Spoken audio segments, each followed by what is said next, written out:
bendrai norėčiau trupučiuką pasidalinti savo nuomonę apie dabartinius įvykius, apie situaciją, lietuvių situaciją Seinų krašte. Iš tikrųjų yra daugelis spręstų, daug metų spręstų, tačiau dar ir neįspręstų problemų. Vien tik tai, kad Seinų lenkų požiūris į lietuvius yra toliau dar mus netenkinantis, nors, sakyčiau, žymiai jau pažengęs į priekį. Tai tikriausiai prisidėjo ir Žiburo mokyklos susikūrimas, prisidėjo taip pat ir be abejo lietuvių namų įsteigimas ir konsulato atsiradimas. Iš tikrųjų, teko jau man domėtis šią problemą, kiek esu sužinojęs iš bažnyčios atstovų, kad Berzniko klebonas yra atšauktas iš savo pareigų, tai reiškia atšauktas būti Berzniko klebonu, tačiau jis nepaklūsta bažnytinėms valdžioms ir jį remia parapiečiai ir jisai lieka savo poste. Nežinau, kaip šis klausimas bus išspręstas. Aišku, mes galim irgi ingeruoti, kad jisai būtų atšauktas, bet ar tai išspręs tą problemą, kuri susikūrė su esamais jo pastatytais ar iš jo iniciatyvos pastatytais paminklais, sunku man pasakyti.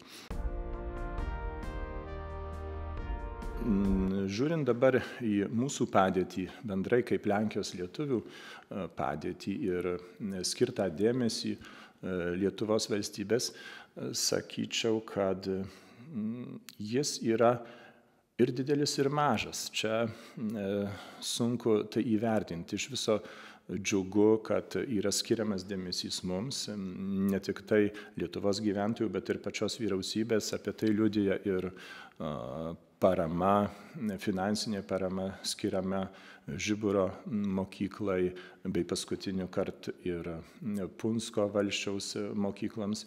Iš tikrųjų, tai mums padeda išgyventi ir išlikti.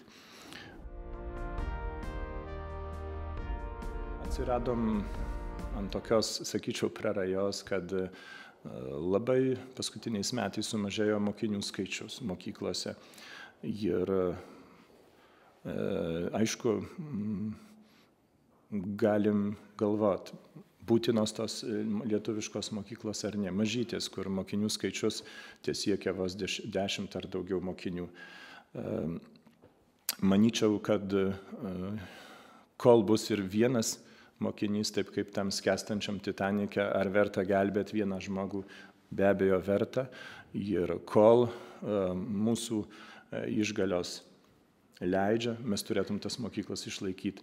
Neanalizuosiu čia visokių pliusų ir minusų. Aišku, likimas tokių mokyklų, manyčiau, mūsų atveju yra vien tik tai pliusai. Nes kiekviena mokykla, kaimo mokykla yra tai kultūrinis centras, tai yra tai lietuvybės centras ir atrama mūsų kaimo žmonėms lietuviams. Taip, kad čia nediskutuotini dalykai. Diskutuotinas gali būti ekonominis faktorius. Aišku, dėka mūsų savivaldybės, tai, kad taryba yra dauguma lietuviai, tai, kad Viršaitis yra lietuvis, tos mokyklos, manyčiau, gyvuoja ir dar gyvuos. Be abejo, mūsų bendrai kaip lietuvių padėtis švietimo srityje yra paskutiniais metais blogėjanti. Sakyčiau, dėl įvairių faktorių. Vienas iš jų tai yra finansavimo stoka, tai yra pagrindinis faktorius, kadangi mažėja mokinių skaičius, su tuo yra susijęs ir finansų mažėjimas. Pastatus turim didžiulius, reikia išlaikyti, o pinigėlių kaskart mažiau, atlyginimai mokytojams kyla, taip kad čia yra pagrindinė problema. Sekanti problema tai yra, kuri susijus ir su ekonominiu faktoriu, tai mokinių mažėjimas. Bendrai per pastarąjį dešimtmetį mokinių sumažėjo virš porą šimtų. Tai yra labai didelis skaičius. Ypač sumažėjo lietuviškose klasėse. Daug mūsų jaunimo, kurie baigė mokslus Punske, nesugrįžta pas mus. Tai yra susiję su darbo rinka ir per tai turim ir mažiau jaunimo. Jie kuria šeimas už Punsko, už Seinų ribų. Taip, kad išvyksta iš mūsų krašto. Daugelis lieka Lietuvoje, bet yra ir, kad išvyksta į užsienį, į Lenkijos gilumą. Sekanti švietimo problema tai yra naujai įsigaliojanti reforma. 2009 metais programinė reforma šiuo kart, bet mums tai skaudžiai atsiliepia vadovėlių klausimu. Iš tikrųjų, nespėta išspausdinti naujų vadovėlių, kurie apimtų naujus programinius pagrindus. Daug kartų apie tai buvo kalbėta, bet iki šiai dienai nėra dar šis klausimas išspręstas.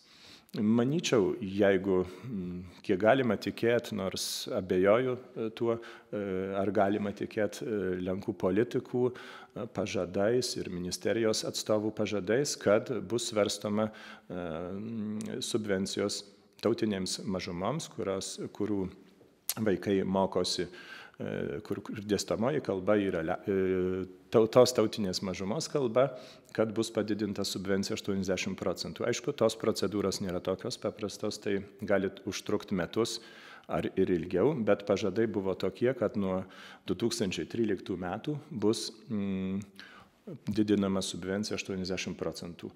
Tas apimtų mūsų visas lietuviškas mokyklas, Punsko Valsčiui bei Žiburo gimnazijos mokyklą.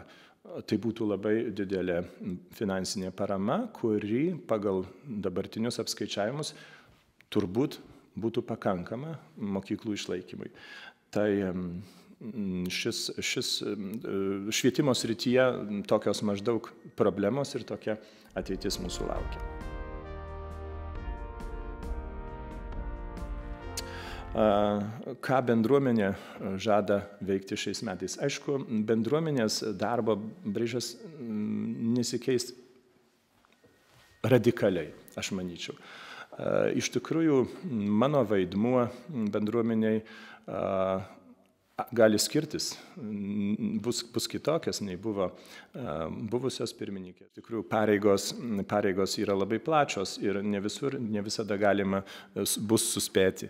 Jau iškart ir dabar iš šitos vietos atsiprašau, tuos, kurie gal tikitės, kad iš tikrųjų aš būsiu labai veiklus, tačiau kartais gali būti taip, kad pareigos neleis visur sudalyvauti.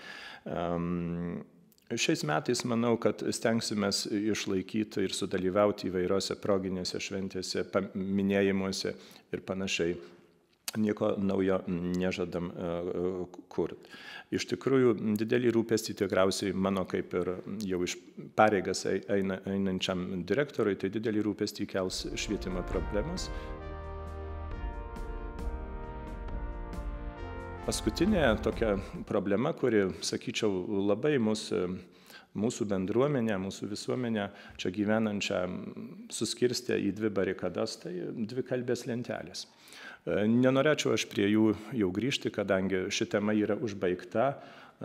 Savo nuomonę, aišku, prieš tai buvau ne kartą sakęs ir taip kaip tikriausiai ne vienas lietuvis gyvenantis Lenkijoje prieš kelis metus, kada jos buvo kabintos, ar porą metų čia prabėgo, tik tai dar buvau už.